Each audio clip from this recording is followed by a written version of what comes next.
Good evening students, welcome to civilians. ഇന്ന് നമ്മൾ civilians പോഡ്കാസ്റ്റുമായിട്ട് എത്തിയിട്ടുള്ളത് ബിടെക് ലാറ്ററൽ എൻട്രി എക്സാമിനെ പറ്റിയുള്ള ഒരു പോഡ്കാസ്റ്റുമായിട്ടാണ്.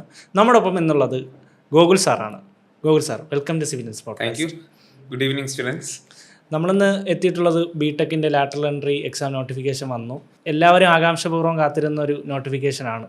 അതായത് ഡിപ്ലോമ കഴിഞ്ഞ എല്ലാ കുട്ടികളും ബിടെക്കിൻ്റെ ഒരു ലാറ്ററൽ എൻട്രി എപ്പോഴും പ്രതീക്ഷിക്കാറുണ്ട്. തീർച്ചയായും പലപ്പോഴും അവരുടെ ഒരു സ്വപ്നമായിരിക്കും. അതായത് ഒരു പക്ഷേ പ്ലസ് ടു കഴിഞ്ഞിട്ട് ബിടെക്കിന് പോകാൻ പറ്റാത്തവരായിരിക്കുമല്ലോ ഡിപ്ലോമയ്ക്ക് കയറിയിട്ട് ഉണ്ടാവുക, എഞ്ചിനീയറിംഗ് ഫീൽഡ് തിരഞ്ഞെടുക്കേണ്ടവർ. അപ്പോൾ അവർക്കൊരു അവസരമാണ്, വീണ്ടും ഒരു അവസരമാണ് ലാറ്ററൽ എൻട്രി, അല്ലേ സാർ? തീർച്ചയായിട്ടും അവരുടെ സ്വപ്നങ്ങൾ ഒരിക്കലും ഡിപ്ലോമ കൊണ്ട് സ്വപ്നങ്ങൾ അവസാനിപ്പിക്കരുതെന്ന് തന്നെയാണ് എൻ്റെയും അഭിപ്രായം. നിങ്ങളുടെ സ്വപ്നങ്ങൾ ഒരിക്കലും നിങ്ങൾ ഡിപ്ലോമ കൊണ്ട് നിർത്തരുത്. വീണ്ടും വലിയ സ്വപ്നങ്ങൾ കാരണം. അത് മാത്രമല്ല, ഇപ്പോൾ വെറുതെ സാഹിത്യം പറയുകയല്ല, നമ്മൾ ഇനി ഫാക്ടിലേക്ക് വന്നു കഴിഞ്ഞാൽ ഒരു ഡിപ്ലോമക്കാരനേക്കാളിലും കുറച്ചുകൂടി ഓപ്പർച്യൂണിറ്റീസ് ഉണ്ടാകും ഒരു ബിടെക്കുകാരന്. ഇപ്പോൾ നിങ്ങൾ നല്ലൊരു ജോലി പ്രവേശിച്ചു, കുറേ വർഷങ്ങൾ കഴിഞ്ഞാൽ നമ്മൾ വെറും ഡിപ്ലോമക്കാരനാണല്ലോ എന്നുള്ള ചിന്ത അപ്പോഴായിരിക്കും ചിലപ്പോൾ വന്നു തുടങ്ങുക. ഒരു ഡിഗ്രി നേടുക എന്നുള്ളത് എപ്പോഴും നല്ല കാര്യം തന്നെയാണ് ഫ്യൂച്ചർ നോക്കുമ്പോഴത്തേക്ക്. അപ്പോൾ സർക്കാരും അതിനു വേണ്ടി തന്നെയാണ് ഈ ലാറ്ററൽ എൻട്രി എന്നുള്ളൊരു സ്കീം കൊണ്ടുവന്നത്. തീർച്ചയായിട്ടും അതിനുവേണ്ടിയാണല്ലോ ഈ ലാറ്ററൽ എൻട്രി സ്റ്റുഡൻസിന് സംവരണം വരെ 10% സംവരണം ഇവർക്കുണ്ട്. എല്ലാ കോളേജിലും, കേരളത്തിലെ ഗവൺമെന്റ് കോളേജ് ആവട്ടെ പ്രൈവറ്റ് കോളേജ് ആവട്ടെ, എല്ലാ കോളേജുകളിലും 10% സംവരണം ഈ ലാറ്ററൽ എൻട്രി സ്റ്റുഡൻസിന് വേണ്ടി ഉണ്ട് എന്നുള്ളത് മിക്ക സ്റ്റുഡൻസിനും അറിയാത്തൊരു കാര്യം തന്നെയാണ്. ഇനി അത് മാത്രമല്ല, ഈ സംവരണം കൂടാതെ ഒഴിഞ്ഞു കിടക്കുന്ന സീറ്റുകളിലും ഇവർക്ക് വേണമെങ്കിൽ ഫില്ല് ചെയ്യാം. അപ്പോൾ അത് വലിയൊരു സാധ്യത തന്നെയാണ്. സാർ, ഒരു ബിലോ ആവറേജ് സ്റ്റുഡൻറ്റിന് ലാറ്ററൽ എൻട്രി ടെസ്റ്റ് ഒരു ബാലികേറാമലയാണ്? ഒരിക്കലുമില്ല. ബിലോ ആവറേജ് ആക്ച്വലി അങ്ങനെ ഒരു പ്രയോഗത്തിനോടെ ഞാൻ യോജിക്കുന്നില്ല. നമ്മളുടെ അധ്വാനത്തിനനുസരിച്ചിട്ട് നമുക്ക് എന്തായാലും ഒരു ഇത് കിട്ടേണ്ടതാണ്. ഇവിടെ ബിലോ ആവറേജ് സ്റ്റുഡൻസ് എന്നുള്ള ഒരു പ്രയോഗമേ അതിൻ്റെ ആവശ്യമില്ല. ഇപ്പോൾ നമ്മൾ ഇപ്പം ഡിപ്ലോമ വരെ ഒരു പക്ഷേ മാർക്ക് കുറവായിരിക്കാം, പക്ഷെ ഇതിന് നമുക്ക് ജസ്റ്റ് ഒരു ബേസ് നോളജ് വെച്ച് തന്നെ നമുക്ക് ഈ ലാറ്ററൽ എൻട്രി ടെസ്റ്റുകളൊക്കെ എഴുതി കയറാവുന്നതേ ഉള്ളൂ. അല്ലാതെ നമുക്ക് മൊത്തം കൺസെപ്റ്റ് അറിയണം, എന്നാലും മൊത്തം ഒന്നും കാണാതെ പഠിച്ച് നമുക്ക് പാസ്സാവേണ്ട കാര്യമില്ല. അല്ല സാർ, മാത്രമല്ല ഡിപ്ലോമ കഴിഞ്ഞ ഒരു ബിടെക്കിന് ആകുമ്പോൾ അവരവിടെ പ്രോയാണ് പല കാര്യങ്ങളിലും. കാര്യം അവർ കഴിഞ്ഞ് അടുത്തൊരു ലെവലാണ്. ഞാൻ കോളേജിൽ പഠിച്ചുകൊണ്ടിരുന്നപ്പോൾ എൻ്റെ കൂടെ ലാറ്ററൽ എൻട്രിക്കാരുണ്ടായിരുന്നു, ഞാൻ ബിടെക് പഠിച്ചപ്പോഴത്തേക്കും. അപ്പോൾ ഇവര് ഞങ്ങളെക്കാളിലും ഒരു പടി മുന്നിലായിരുന്നു എന്ന് മാത്രമല്ല, ഇത് ചുമ്മാ ഇതിനു വേണ്ടി പറയുന്നതല്ല, റിയൽ ലൈഫ് എക്സ്പീരിയൻസ് ആണ് എൻ്റെ. ഇവർക്കാണ് ഏറ്റവും ആദ്യം ജോലി കിട്ടിയത്. അതായത് ഈ ബിടെക് മാത്രം പഠിച്ചവരെക്കാൾ ഏറ്റവും ആദ്യം, അതും ഗവൺമെന്റ് ജോലി, സാധാ പ്രൈവറ്റ് ജോലിയൊന്നുമല്ല. എനിക്ക് തോന്നുന്നു എൻ്റെ കൂടെ ഒരു 6 പേരുണ്ടായിരുന്നു തോന്നുന്നു. 3 ആൺപിള്ളേരും 3 ഗേൾസും ആയിരുന്നു ഉണ്ടായിരുന്നു. ഈ 6 പേരും ഇപ്പൊ ഗവൺമെന്റ് സർവീസിലാണ്. ഇവർക്കാണ് ആദ്യം ജോലി കിട്ടിയതും. ഇവർ ലാറ്ററൽ എൻട്രി കഴിഞ്ഞിട്ട് വന്നതാ. അതും ഒരാള് കുറെ ഗ്യാപ്പ് കഴിഞ്ഞ് വന്ന ഒരാളും ഉണ്ടായിരുന്നു എൻ്റെ കൂടെ. അപ്പോൾ എല്ലാവരും ഇപ്പൊ നല്ല നിലയിലാണ്. അല്ല സാർ, അവർ സെക്കൻഡ് ഇയറിലാണ് എത്തണമെങ്കിൽ പോലും അവർ കോളേജിൽ പിന്നെ മുൻപന്തിയിലേക്ക് വരും. ആദ്യമേ അവർക്ക് ഒന്ന് അഡ്ജസ്റ്റ് ചെയ്യാനായിട്ട് ഒരു 1-2 മാസം അവർക്ക് ഇച്ചിരി ബുദ്ധിമുട്ടുണ്ടാവും, പക്ഷെ പിന്നെ അവരങ്ങ് ആ ഫ്ലോയ്ക്ക് അനുസരിച്ച് വരും. പിന്നെ മറ്റൊരു കാര്യം, നേരത്തെ പറഞ്ഞല്ലോ, ബിലോ ആവറേജ് സ്റ്റുഡൻസിന് പാടായിരിക്കുമോ എളുപ്പമായിരിക്കുമോ എന്നുള്ളത്. അതിന് ഏതൊരു ബിലോ ആവറേജുകാരനും നല്ല മാർക്ക് വാങ്ങിക്കാം, സ്മാർട്ടായിട്ട് മൂവ് ചെയ്യുകയാണെങ്കിൽ. അപ്പോൾ ഈ സ്മാർട്ട് മൂവ് എന്ന് ഞാൻ ഉദ്ദേശിച്ചത്, ആദ്യമേ മിക്ക ആൾക്കാരും റാൻഡമായിട്ട് എന്തൊക്കെയോ അങ്ങ് പഠിക്കുക. ഇവരാദ്യമേ സിലബസിനെ പറ്റി ഒരു വ്യക്തമായ ഒരു ധാരണ വേണം. എന്താണ് ഈ ലാറ്ററൽ എൻട്രി എക്സാം എന്നതിനെ പറ്റി വ്യക്തമായ ഒരു ധാരണ വേണം.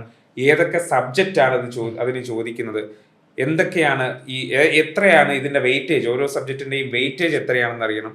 അത് മാത്രമല്ല, എവിടെയാണ് നമ്മൾ കൂടുതൽ ടൈം സ്പെൻഡ് ചെയ്യേണ്ടത്. ഇപ്പം മിക്ക ആൾക്കാർക്കും അറിയില്ല, ലാറ്ററൽ എൻട്രി എക്സാം എന്ന് പറഞ്ഞാൽ എല്ലാ സബ്ജക്റ്റും എല്ലാവർക്കും കോമൺ ആണ്. അത് സിവിൽ ആവട്ടെ, മെക്കാനിക്കൽ ആവട്ടെ, ഇലക്ട്രിക്കൽ ആവട്ടെ, എല്ലാവർക്കും കോമൺ ആണ്. അപ്പോൾ എവിടെ ഓരോരുത്തരും ഫോക്കസ് ചെയ്യേണ്ട ഏരിയയും ഡിഫറെൻ്റാണ്. അപ്പോൾ അതനുസരിച്ചിട്ട് ഒരു ടാക്ടിക് മൂവ് ആണ് ഇവിടെ വേണ്ടത്. അല്ല സാർ, എല്ലാവരും പേടിക്കുന്ന ഒരു കാര്യം, ഈ അതർ ബ്രാഞ്ചിലുള്ള സബ്ജക്ട്സ് പഠിക്കണം, അതിന് പ്രിഫറൻസ് ഉണ്ട്, മാർക്ക് ഉണ്ട്, അത് എങ്ങനെ ക്രാക്ക് ചെയ്യും എന്നുള്ളതാണ്. അതുകൊണ്ട് ചിലർ ഒന്ന് ബാക്കിലേക്ക് വലിയ അപ്പോൾ അതിനുവേണ്ടി അങ്ങനെയുള്ളവർക്ക് വേണ്ടി നമുക്ക് ഏതായാലും ആ മാർക്ക് കൂടെ ഒന്ന് പറയാം. മൊത്തം ലാറ്ററൽ എൻട്രി എക്സാമിന് 120 മാർക്കാണ് എക്സാമിന് വെയിറ്റേജ് വരുന്നത്. 120 മിനിറ്റും. അതായത് ഒരു ക്വസ്റ്റ്യൻ അറ്റൻഡ് ചെയ്യാൻ നിങ്ങൾക്ക് 1 മിനിറ്റാണ്. എല്ലാം പൂർണ്ണമായും ഒബ്ജക്റ്റീവ് ടൈപ്പ് ക്വസ്റ്റ്യൻസ് ആണ് ചോദിക്കുക, ഫുള്ളി ഒബ്ജക്റ്റീവ് ആണ്. അതുപോലെ തന്നെ എടുത്തു പറയേണ്ട ഒരു കാര്യം, നെഗറ്റീവ് മാർക്ക് ഇല്ല എന്നുള്ള കാര്യമാണ്. ഈ ഒരു പോയിന്റ് വളരെ ശ്രദ്ധയോടെ എല്ലാവരും കേൾക്കണം. There is no negative marks here. ഇവിടെ നെഗറ്റീവ് മാർക്ക് ഇല്ല. അതുകൊണ്ട് തന്നെ ഒരു ക്വസ്റ്റ്യൻ പോലും നിങ്ങൾ അറ്റൻഡ് ചെയ്യാതെ ഇറങ്ങി വരാൻ പാടില്ല. എല്ലാ ക്വസ്റ്റ്യനും പൂർണ്ണമായിട്ടും അറ്റൻഡ് ചെയ്തിട്ടേ ഇറങ്ങി വരാൻ പാടുള്ളൂ. പിന്നെ ഏതായാലും ഞാൻ അതിൻ്റെ ഒരു സബ്ജക്റ്റ് വൈസ് വെയിറ്റേജ് പറയാം. എല്ലാവർക്കും കോമൺ ആണ് കേട്ടോ. സിവിലുകാർക്കും മെക്കാനിക്കലുകാർക്കും ഇലക്ട്രിക്കലുകാർക്കും ഇലക്ട്രോണിക്സുകാർക്കും എല്ലാവർക്കും ഒരേ ക്വസ്റ്റ്യൻ പേപ്പർ തന്നെയാണ്. അതായത് എല്ലാ സബ്ജക്റ്റും എല്ലാവരും പഠിച്ചിരിക്കണം, അറിഞ്ഞിരിക്കണം. ബേസ് മാത്രം അറിഞ്ഞാൽ മതി, അത് വലിയ കാര്യമൊന്നുമല്ല. ഇപ്പോൾ basics of civil and mechanical engineering എന്ന് പറയുന്ന സബ്ജക്റ്റ് 30 മാർക്കാണ്. ബേസിക് ആയിട്ടുള്ള കാര്യം പേരിൽ തന്നെ ഉണ്ടല്ലോ. ഏതായാലും ബേസിക് ആയിട്ടുള്ള കാര്യങ്ങൾ സിവിലുകാർക്ക് അതിൽ നിന്ന് ഫുള്ള് മാർക്കും കിട്ടണം. സിവിലുകാർക്ക് അതിൽ നിന്ന് മൊത്തം മാർക്കും കിട്ടണം. ബാക്കിയുള്ളവർക്കും പഠിച്ച കാര്യങ്ങൾ മാത്രമേ ഉള്ളൂ. നിങ്ങൾ 3 വർഷം കൊണ്ട് പഠിച്ച കാര്യങ്ങളല്ലാതെ വേറെ ഒന്നും അതിനകത്തുനിന്ന് ചോദിക്കില്ല. അപ്പോൾ അതിൻ്റെ അകത്തുനിന്നുള്ള 30 മാർക്കിൽ കഴിവതും ഏറ്റവും കൂടുതൽ അതിനകത്തുനിന്ന് സ്കോർ ചെയ്യാൻ നോക്കുക. പിന്നെ ബാക്കിയുള്ള കാര്യങ്ങൾ, ബാക്കിയുള്ള ഇപ്പൊ മാത്സ് ഒക്കെ പഠിച്ചെടുക്കാവുന്നതേ ഉള്ളൂ. ഫസ്റ്റ് ഇയർ ഓൾറെഡി പഠിച്ചതാണ് എഞ്ചിനീയറിംഗ് മാത്തമാറ്റിക്സ്, അതിന്റെ ബാക്കിയായിട്ടൊക്കെ ഉള്ളൂ. അതുപോലെ തന്നെ ഇംഗ്ലീഷ് ഒക്കെ വളരെ എളുപ്പമുള്ള ക്വസ്റ്റ്യൻസ് ഒക്കെയാണ് ചോദിക്കുള്ളൂ. ആ ഒരു ലെവലേ ഉള്ളൂ. ഗ്രാമറും പിന്നെ പാസേജ് ടൈപ്പും ഒക്കെ ആണല്ലോ. അപ്പോൾ basic of civil and mechanical എഞ്ചിനീയറിംഗിൽ നിന്ന് 30 മാർക്ക്, 120ൽ 30 മാർക്ക്. അതിൽ നിന്ന് basics of electrical and electronics എഞ്ചിനീയറിംഗിൽ നിന്ന് 30 മാർക്കുണ്ട്. അതിൽ നിന്ന് 30 മാർക്കാണ്. അപ്പം തന്നെ 60 മാർക്കായി. പ്രോഗ്രാമിംഗിൽ നിന്ന് 15 മാർക്കാണ്. സാർ അതവർ ഫസ്റ്റ് ഇയറിൽ ഇതേ ഒരു ബേസിക് ആയിട്ടുള്ള ഒരു ഐഡിയ പഠിക്കുന്നു ഉണ്ടാവും. അതുപോലെ അത് ബേസിക് വലിയ എന്താ പറയുക കൺസെപ്റ്റുവൽ ലെവൽ ക്വസ്റ്റ്യൻസ് പ്രോഗ്രാമിംഗിൽ നിന്നൊന്നും അങ്ങനെ വരാൻ സാധ്യതയില്ല. ഒബ്ജക്റ്റീവ് ആയതുകൊണ്ട് തന്നെ. അതുപോലെ മെക്കാനിക്സ് വളരെ ഇമ്പോർട്ടൻ്റ് ആണ്. നമുക്ക് എഞ്ചിനീയറിംഗിൽ ഫസ്റ്റ് ഇയറിൽ പഠിക്കുന്ന ഒരു സബ്ജക്റ്റ് ആണ്. അപ്പോൾ അതിൻ്റെ ബേസ് എന്തായാലും വേണം. അതിൽ നിന്ന് നല്ല ക്വസ്റ്റ്യൻ ഉണ്ടാവും. അതിൽ നിന്ന് എന്തായാലും 15 മാർക്കേ ഉള്ളൂ. 15 മാർക്ക് മെക്കാനിക്സിൽ നിന്ന് ചോദിക്കും. അതുപോലെ തന്നെ എഞ്ചിനീയറിംഗ് മാത്തമാറ്റിക്സിൽ നിന്ന് എത്ര മാർക്കുണ്ട്? 20 മാർക്കുണ്ട്. മാത്സ് മിക്കവർക്കും ഒരു ആക്ച്വലി ഒരു പേടി സ്വപ്നമാണ് ആക്ച്വലി മാത്സ്. ഇത് അത്ര വലിയ ബുദ്ധിമുട്ടുള്ള മാത്സ് ഒന്നും അല്ല. നമ്മുടെ യൂണിവേഴ്സിറ്റി എക്സാം ഒന്നും അല്ലല്ലോ.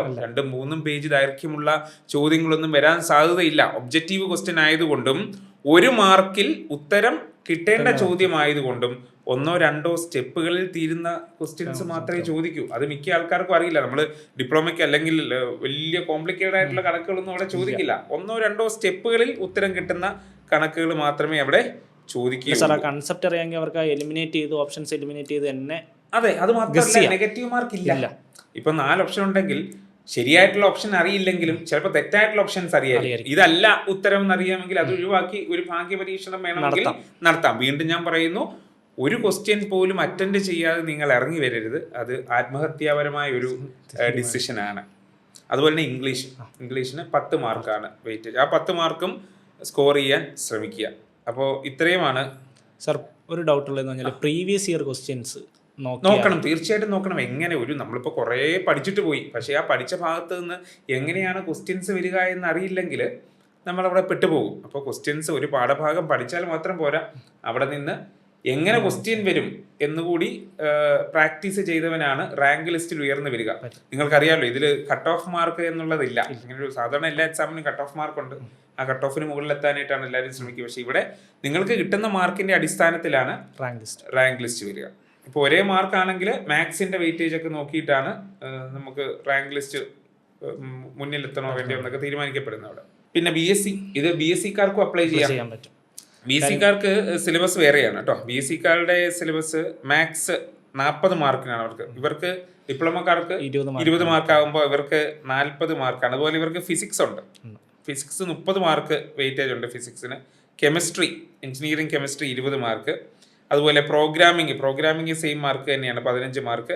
ഇംഗ്ലീഷ് 10 മാർക്കാണ് അവർക്ക്. ഇവർക്ക് 15 മാർക്ക് വെയിറ്റേജ് ഉണ്ട്. അപ്പോൾ അങ്ങനെയാണ് BSc കാർക്കുള്ള. ഡിഗ്രി എടുത്തിട്ടൊരു ചേഞ്ച് ആഗ്രഹിക്കുന്നവർക്ക്, അതായത് ഒരു എഞ്ചിനീയറിംഗ് ഫീൽഡിലേക്ക് മാറണം എന്ന് ആഗ്രഹിക്കുന്നവർക്ക് ഒരവസരം കൂടിയാണ്. അതെ, ഇപ്പോൾ ചിലവർ തെറ്റായ തീരുമാനത്തിന്റെ പുറത്ത് പെട്ടെന്നൊരു ആവേശത്തിന് ഡിഗ്രിക്കൊക്കെ പോയവരുണ്ടാവും, BScക്കൊക്കെ പോയവരുണ്ടാവാം. അപ്പോൾ അവർക്ക് നിങ്ങളുടെ ഭാവി എന്നല്ല, നിങ്ങളുടെ തീരുമാനം ഒന്ന് തിരുത്തണമെന്നുണ്ടെങ്കിൽ നിങ്ങൾക്കും ഇതിലേക്ക് വരാം. വീണ്ടും എഞ്ചിനീയറിംഗ് ഗ്രാജുവേറ്റ് ആവാനായിട്ടുള്ള ഒരു അവസരമാണ് ഇത് കൈവന്നിരിക്കുന്നത്. Okay sir. മറ്റൊരു ഡൗട്ട് എന്ന് പറഞ്ഞാൽ ഈ എക്സാം ടഫ് ആവുമോ?